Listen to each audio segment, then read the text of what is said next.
Yeah, thanks for your video. We're just kind of hanging out right here, and we figured we should respond to Albert Ellis on our page, a section on our site called "Theism is Irrational." Duh.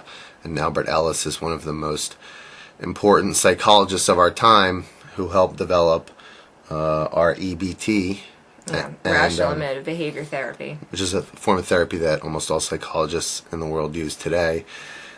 He believed, in fact, theism was a mind disorder. I'm not sure if he ever put it in those words, but he did, in fact, believe that any psychologist that helped somebody keep theism when they were dealing with other emotional illnesses that were actually correlated to their theism was an improper way to doctor a patient.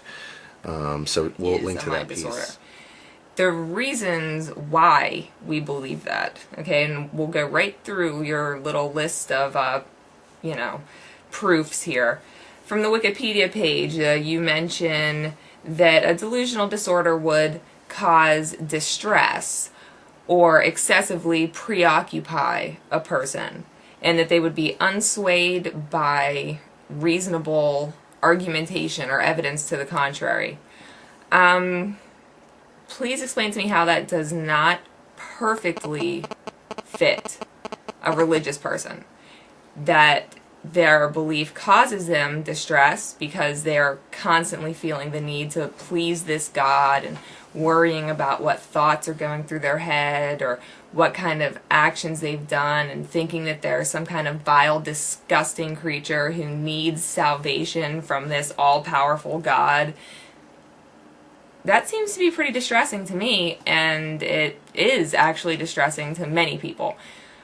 And preoccupied by their belief, most certainly for most Christians, like, they would describe to you the fact that their belief is their life.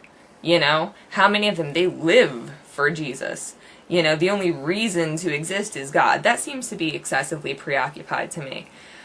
Then you move on to the DSM definition, and it's, false belief based on incorrect information that they refuse to change when the correct information is presented to them.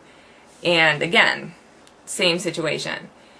Belief in God is a false belief based on incorrect information that has been fed to you through your society, or because you don't know enough about science or whatever. And when you present the information to them that counters that belief, they don't hear you. So I think that we're pretty much meeting the criteria there. It sounds like the only thing that's really different is this word bizarre that she used. And bizarre seemed to mean to her rare. You know, like she was saying, if it's not like Smurfs in my stomach was bizarre, but not God belief.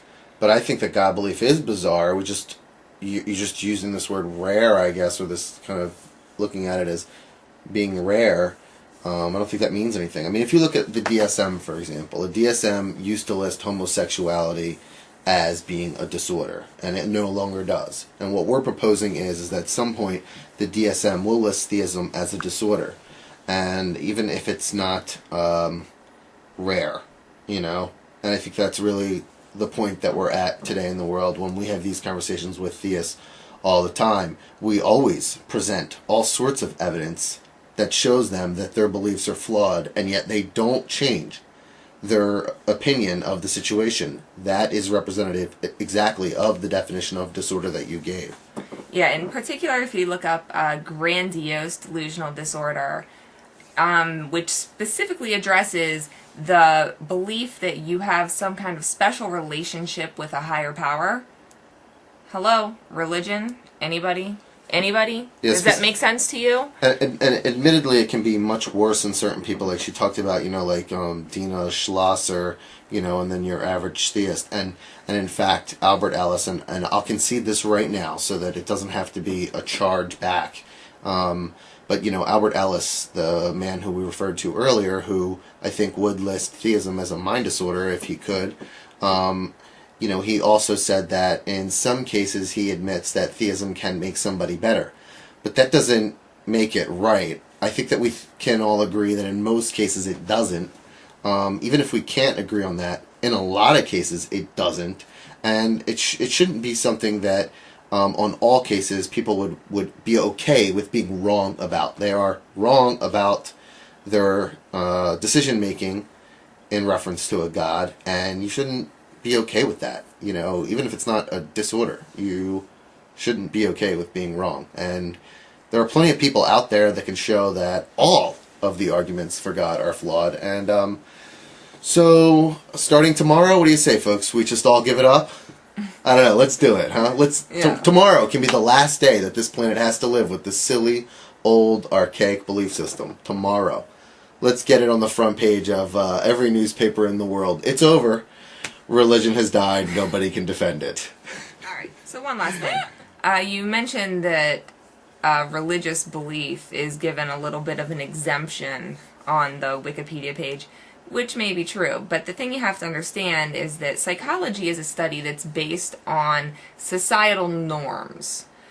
And right now, religion, unfortunately, is still considered pretty normal.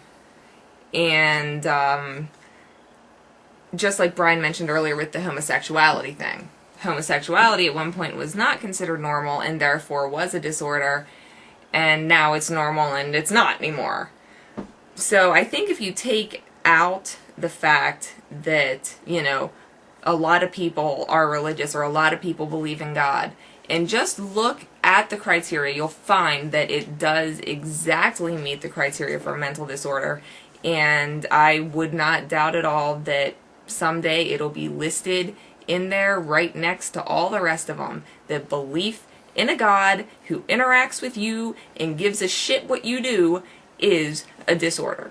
Yeah, just look up Grandiose Delusional Disorder in Google, and you can add like the word deity to that search, and you'll find a disorder that talks about, like Kelly said, somebody who believes that they have a special relationship with a God, and that would be pretty much everybody who you've ever heard say something like, you know, I love Jesus, I talk to Jesus, anything like that. It's all grandiose delusional disorder. So until next time, stay rational. Check us out at rationalresponders.com, and also rationalresponders.com/Kent Hovind, so you can start downloading all of the Kent Hovind videos you want, and we can come up with a repository for information about what's going on with Operation Spread Eagle. And we'll talk to you guys soon. Thanks for the video.